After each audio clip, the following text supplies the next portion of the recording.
Movie के start में हम ऑलमोस्ट 10 साल की छोटी सी प्यारी सी बच्ची को देखते हैं। इस बच्ची का नाम सोफी था, जो कि एक अजाइलम में रहती थी क्योंकि उसके पेरेंट्स की डेथ हो गई थी। सोफी को नींद ना आने की बीमारी थी, इसीलिए वो पूरी रात जागकर गुजारती थी और अजाइलम में फिरती रहती थी क्योंकि उसे पूरी रात ही नींद नहीं आती थी। और हर बच्चे की तरह उसका भी एक डर था कि एक बाबा जी हैं जो रात के अंधेरे में आते हैं और बच्चों को उठा कर ले जाते हैं और फिर वो इन बच्चों को मारकर खा लेते हैं। एक रात जब सब सो रहे होते हैं तब विंडो के पास से उसे बिल्ली की आवाज सुनाई देती है। अब क्योंकि उसे नींद नहीं आ रही थी, इसीलिए उसे देखने के लिए बाहर जाती है। वो जब बालकनी में होती है तो देखती है कि कुछ बिल्लियों ने डस्टबिन को गिरा दिया है। फिर सडन वो देखती है कि बिल्डिंग के पीछे से एक जायंट का हाथ डस्टबिन को उठाकर उसकी जगह पर रख देता है। इसके बाद बिल्डिंग के पीछे से एक काफी बड़ा जायंट बाहर आता है। सोफी उस जायंट को देख चुकी थी और वो भी सोफी को देख चुका था। उसे देखकर वो डर जाती है और जल्दी से अपने बिस्तर पर चली जाती है, लेकिन वो जायंट विंडो से हाथ अंदर डालकर सोफी को उठा लेता है और उसे अपने साथ ले जाता है। हम देखते हैं कि ये जायंट इंसानों के सामने नहीं आता था और जब उसके रास्ते में कोई इंसान आता था तो वो किसी न किसी तरह खुद को छुपा लेता था और फिर सबकी नजरों से बचते हुए वहाँ से निकल जाता है। फिर वो सोफी को भी अपने साथ लेकर एक दूसरी दुनिया में आ जाता है और ये दुनिया थी जायंट्स की दुनिया, यानी यहाँ पर सिर्फ जायंट्स रहते थे। सोफी देखती है कि ये तो एक काफी बड़ा घर है और वहाँ की हर एक चीज जायंट्स की तरह ही बड़ी थी। सोफी वहाँ से भागने की कोशिश करती है, जिस पर वो जायंट कहता है कि यहाँ से भागने का कोई भी रास्ता नहीं है, इसीलिए तुम यहाँ से कहीं भी नहीं जा सकती। ये सुनकर वो डर जाती है। वो नोटिस करती है कि ये एक बूढ़ा जायंट है। वो जायंट सोफी को एक पैन पर रख देता है और बोलता है कि मुझे बहुत भूख लग रही है, मुझे इतनी भूख लग रही है कि मुझसे वो कंट्रोल ही नहीं हो रही है। सोफी समझ रही थी कि ये जायंट मुझे ही खाने वाला है। वो वहाँ पर और भी जायंट्स के हंसने की आवाजों को नोटिस करती है, इसीलिए वो उस बूढ़े जायंट से पूछती है कि क्या यहाँ पर और भी जायंट्स हैं, जिस पर वो बूढ़ा जायंट कहता है कि जी हाँ, यहाँ पर और भी जायंट्स हैं और वो सारे जायंट्स कैनिबल हैं, यानी वो इंसानों को कच्चा ही खा लेते हैं क्योंकि उन्हें किसी भी इंसान पर तरस नहीं आता और जो भी उनके हाथ लग जाता है वो उस इंसान को निगल जाते हैं। ये सुनकर सोफी और ज्यादा डर जाती है, इसीलिए वो बूढ़े जायंट से पूछती है तो क्या आप भी मुझे खा लेंगे, जिस पर वो बूढ़ा जायंट कहता है कि नहीं, मैं इंसानों को नहीं खाता क्योंकि मैं एक वेजिटेरियन जायंट हूँ, ना कि कैनिबल। और ये बूढ़ा जायंट सिर्फ एक वेजिटेबल ही खाता है जो टेस्ट में बिल्कुल भी अच्छी नहीं थी, लेकिन इसके बावजूद भी वो इंसानों को खाना नहीं चाहता और इससे ये बात जाहिर होती है कि वो एक अच्छा और रहमदिल जायंट है। वो उस बूढ़े जायंट से पूछती है कि अगर आप इंसानों को नहीं खाते तो फिर आप मुझे यहाँ पर क्यों लेकर आए हैं, जिस पर वो बूढ़ा जायंट कहता है क्योंकि तुमने मुझे देख जो लिया था और तुम मेरे बारे में वहाँ पर किसी को बता देती जिससे मेरी जान खतरे में पड़ सकती थी, जिससे इंसानों को हमारा पता चल जाता और वो यहाँ पर आ जाते और बाकी जायंट्स को भी मार डालते और यही वजह है कि मुझे तुम्हें यहाँ पर लाना पड़ा और अब तुम अपनी सारी जिंदगी यहाँ पर मेरे साथ ही गुजारोगी। जिस पर सोफी कहती है कि नहीं, मैं तो यहाँ से भाग जाऊंगी, जिस पर वो बूढ़ा जायंट कहता है कि नहीं, तुम यहाँ से निकलने की गलती भी मत करना वरना बाहर बैठे जायंट्स को तुम पर तरस नहीं आएगा। ये कहकर वो बूढ़ा जायंट सोफी को एक बोर्ड पर रख देता है और उसे कहता है कि तुम थोड़ी देर रेस्ट कर लो, लेकिन सोफी को तो नींद ही नहीं आती थी। फिर वो देखती है कि वो जायंट अपने बैग से बड़ी बड़ी बॉटल्स निकाल रहा है। उन बॉटल्स में कोई चीज थी जो चमक रही थी। फिर वो उस जायंट से पूछती है कि इन बॉटल्स में क्या है, जिस पर वो जायंट कहता है कि इसमें ड्रीम्स हैं, यानी ख्वाब। जिस पर वो कहती है अच्छा,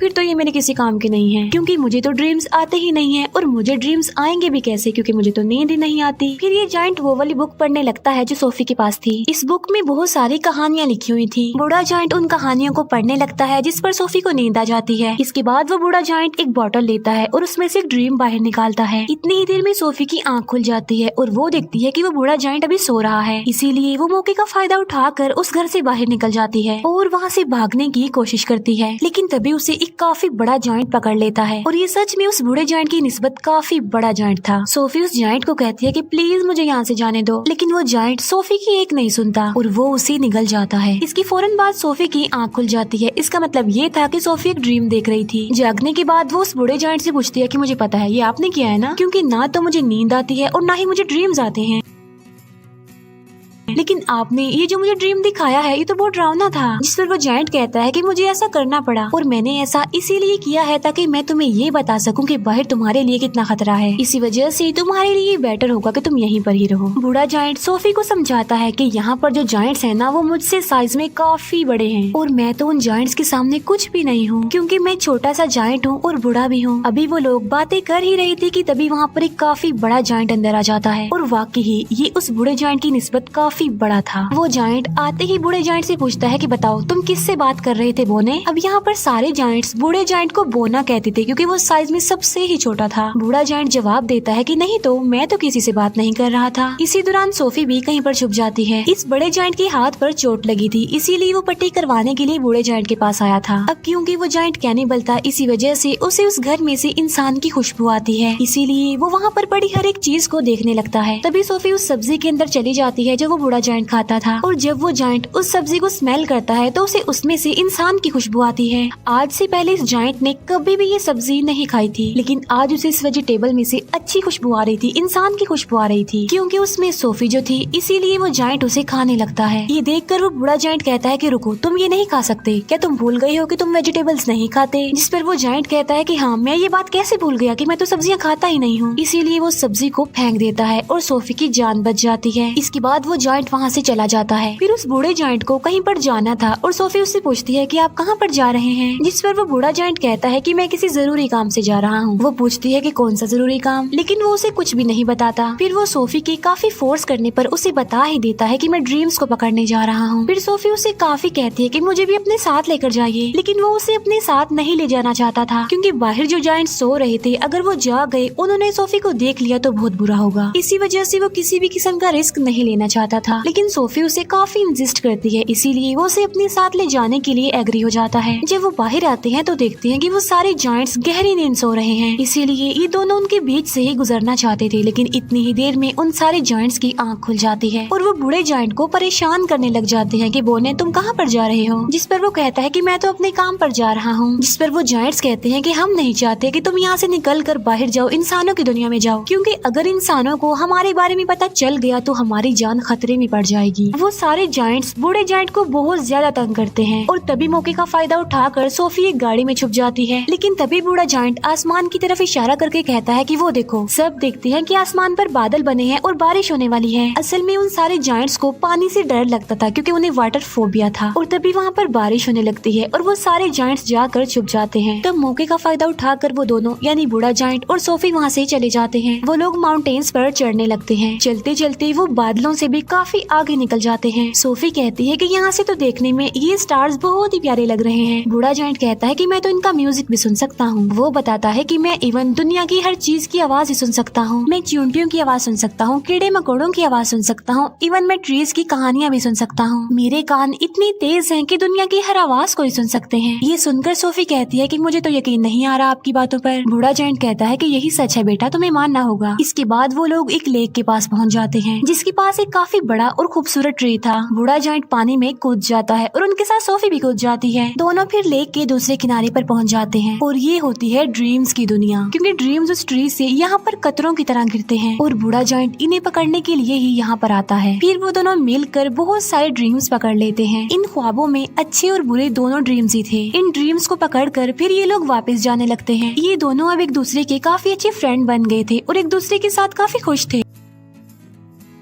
बूढ़ा जायंट उसे अपनी दुख भरी कहानी भी सुनाता है कि यहाँ पर सारे जायंट्स मुझे बोना कहते हैं, लेकिन फिर वो एक बात सोचकर खुश हो जाता है कि मुझे यहाँ पर कोई ऐसा भी मिला था जो मुझे बिग फ्रेंडली जायंट कहता था।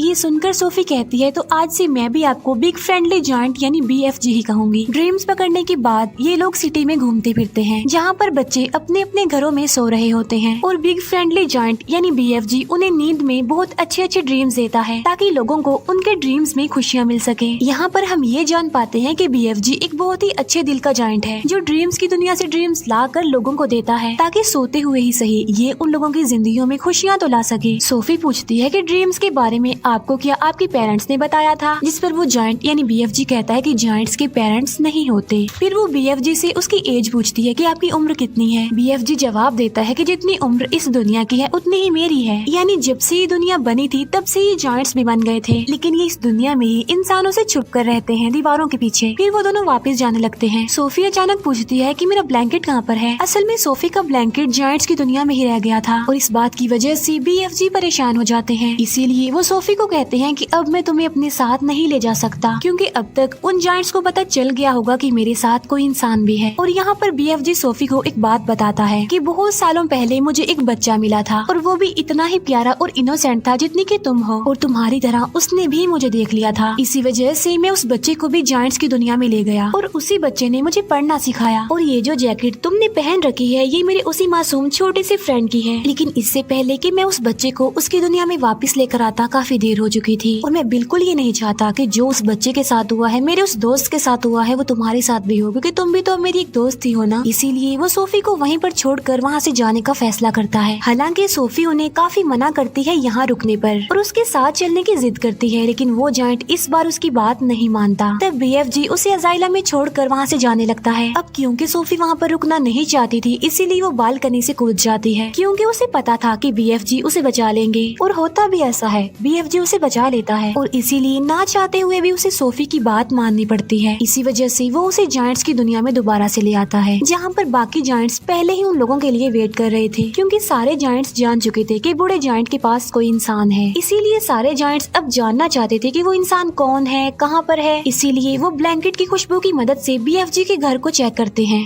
और सारे सामान की तोड़ फोड़ कर देते हैं, लेकिन BFG उस ब्लैंकेट को जला देता है जिसमें सोफी की खुशबू थी। फिर वो उन सारे जायंट्स को अपने घर से जाने के लिए बोलता है। सोफी वहाँ दीवार पर लगी एक पिक्चर को देखती है जो कि प्रिंसेस की पिक्चर थी। उस पिक्चर को देखकर सोफी को एक आइडिया आता है और वो BFG को कहती है कि आप प्रिंसेस के लिए एक ड्रीम बनाएं और उस ड्रीम में आप ये बताना कि जायंट्स की एक दुनिया पाई जाती है इसी दुनिया में, और वो सारे जायंट्स इतने खतरनाक हैं कि बच्चों को मारकर खा लेते हैं, और इसी ड्रीम में आप हम दोनों को भी शामिल कर लेना ताकि जब हम प्रिंसेस के सामने जाएं तो वो हमें पहचान ले। ये सुनकर BFG ऐसा ही करता है और वो जायंट्स की दुनिया में रहने वाले सारे जायंट्स का एक ड्रीम बनाता है और वो उस ड्रीम में खुद को और सोफी को भी डाल देता है और साथ साथ वो सिटी की बहुत सारे मिसिंग बच्चों को भी डाल देता है। फिर वो उस ड्रीम को लेकर प्रिंसेस के घर के पास चले जाते हैं और ये प्रिंसेस की नींद में वो ड्रीम डाल देते हैं और प्रिंसेस वो सब कुछ देख लेती है जो ये प्रिंसेस को दिखाना चाहते थे। प्रिंसेस की जब आँख खुलती है तो वो बहुत ज्यादा डरी हुई होती है, क्योंकि ये एक डरावना ड्रीम था, क्योंकि जायंट्स बच्चों को खा रहे थे। प्रिंसेस इस ड्रीम के बारे में अपने केयर